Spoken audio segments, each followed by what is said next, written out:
அதிசயமான காரியங்களையும் அற்புதமான காரியங்களையும் தேடுகிற பிள்ளைகள் எல்லோருக்கும் எப்பொழுதும் கொடுத்து அவர்கள் வழியாக தானே சத்தியத்தின் தேவன், நித்தியத்தின் தேவன், ஜீவனுள்ள தேவன் என்பதை வெளிப்படுத்தும் கர்த்தர் இயேசுவின் நாமத்தினால் ரட்சிப்புக்கும் ஆசீர்வாதத்திற்கும் அழைக்கப்பட்ட தேவ ஜனங்களே, உங்களை வாழ்த்துகிறோம்.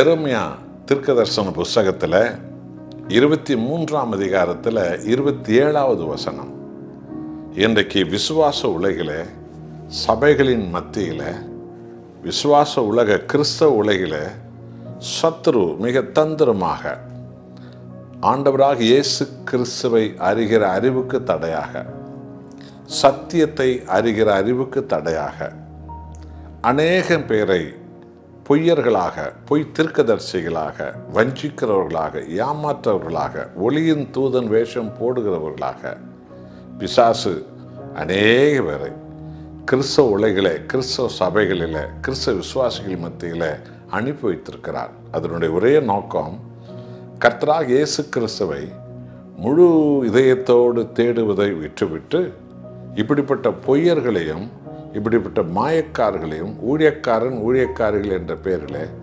தீர்க்கதரிசிகள் என்ற பெயரில் இவர்களை தேடுவதற்காகவே. எரேமியா 23ஆம் அதிகாரத்தில் 27ஆம் வசனம், கர்த்தர் எப்படி எச்சரிக்கிறார், தேவன் எப்படி எச்சரிக்கிறார் விசுவாசிகள் என்பதை நீங்கள் கவனியுங்கள்.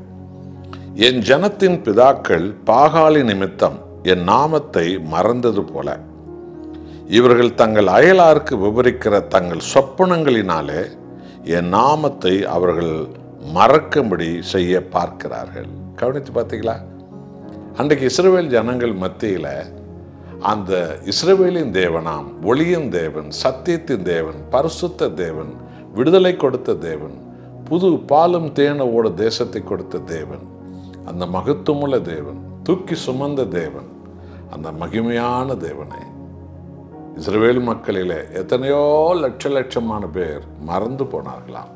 என்றால் பிசாசு புற ஜாதிகளுடைய அடையாளங்களையும், புற மார்க்கத்தின் அடையாளங்களையும், புற ஜாதி ஜனங்களுடைய கலாச்சாரங்கள் எல்லாம் இந்த ஜனங்கள் பின்பற்ற செய்து அவர்கள் இஸ்ரவேலின் தேவனை மறந்து விட்டார்கள். பிசாசு அந்த தந்திரத்தை செய்தான்.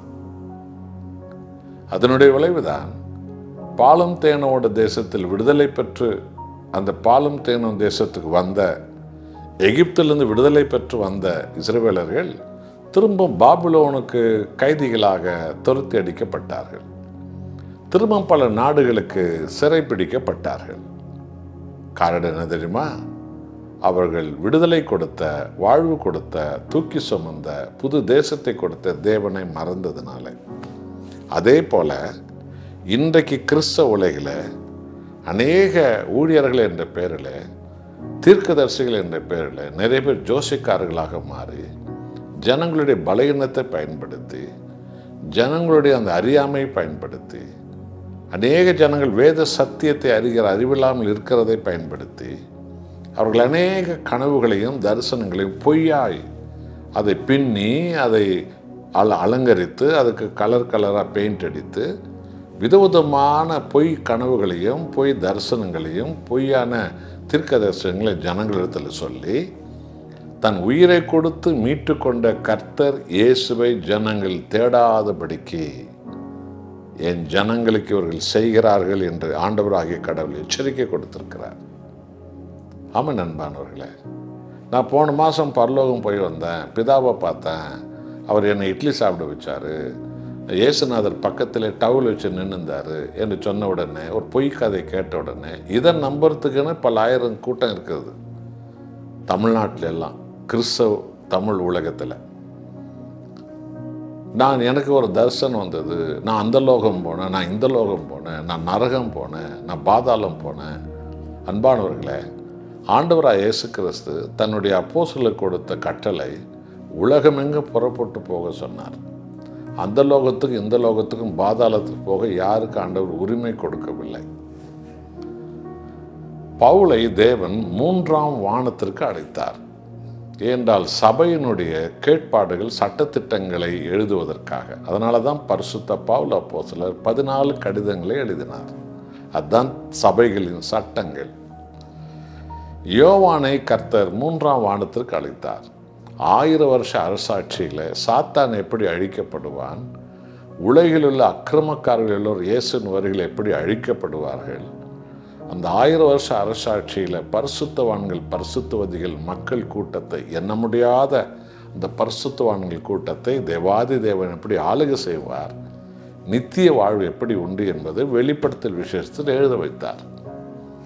ஆனால் இன்றைக்கோ பொய்யான கனவுகள், பொய்யான தரிசனங்கள், பொய்யான கட்டுக்கதைகளை வீடு விடா போய் சொல்லி, சபைகளெல்லாம் போய் சொல்லி, சத்தியத்தை போதிக்கிறதுக்கு பதிலாக நிறைய கனவுகளே சொல்லி அந்த ஆராதனை முடித்து விடுவது, அந்த லோகம் இந்த லோகம் என்று பொய்யை சொல்லி ஜனங்களிடத்தில் கோடி கோடியாக பணத்தை வசூலிப்பது, தேவனை மறக்கச் செய்வது, சத்தியத்தை மறக்கச் செய்வதான சத்துருவனுடைய தந்திரங்கள் உண்டு என்பதை கர்த்தர் வெளிப்படுத்தினார். இந்த எரேமியா 23ஆம் அதிகாரம் 27ஆம் வசனத்தை எல்லாரும் எடுத்து படிங்க. எச்சரிக்கை. அன்பானவர்களே, உலக முடி மட்டும் சகல நாட்களில் உங்களோடு கூட இருக்கிறேன் என்று சொன்ன ஆண்டவராக இயேசு கிறிஸ்துவையே முழு உள்ளத்தோடு விசுவாசிப்பதும், அவரை தேடுவதும், அவருடைய அழியாத வேத சத்தியத்தை அனுதினமும் நீங்கள் வாசித்து அதன்படி நடப்பதும், பரிசுத்த ஆவியானவருடைய பலத்தோடு கூட தேவ சமூகத்தை நீங்கள் நாடுவதும் தான். உங்களுக்கும் தேவனுக்கும் நடுவில் யாரும் வரக்கூடாது. உங்களுக்கும் தேவனுக்கும் நடுவில் எந்த ஊழியக்காரனும் பிரசங்காரனும் கூட வரக்கூடாது. சத்தியத்தை கேட்டு நடக்க கற்றுக்கொள்ளுங்கள். நிறைய பேர் கனவுகளையும் அநேக லோகங்களையும் பற்றி பேசி திரிகிறார்கள். எச்சரிக்கை. தேவனை மறக்க செய்யக்கூடிய எந்த காரியங்களும் சாத்தானுடைய காரியங்களை. எச்சரிக்கை அடைவோமா? விழிப்படைவோமா? மற்றொரு விழிப்படை வைப்போமா? சத்தியத்தின்படி நாம் நடப்போமா? வரப்போகிற நித்திய ராஜாவாம் ஆண்டவராக இயேசுவை இரவு பகலாய் நாம் தேடுவோமா?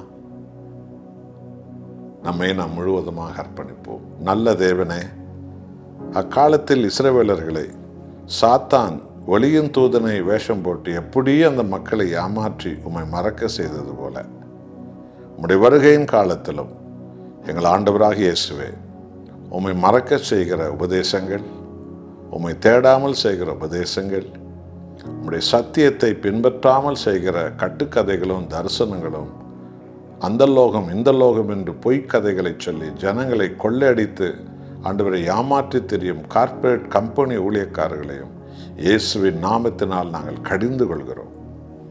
உம்முடைய ஜனங்களை நீர் ஆவியானவர் ஏவுதலால் என்றைக்கும் வெளிப்படை செய்கிற தேவன். உமக்கே மகிமை. உம்மையே நாங்கள் தேடுவோம்.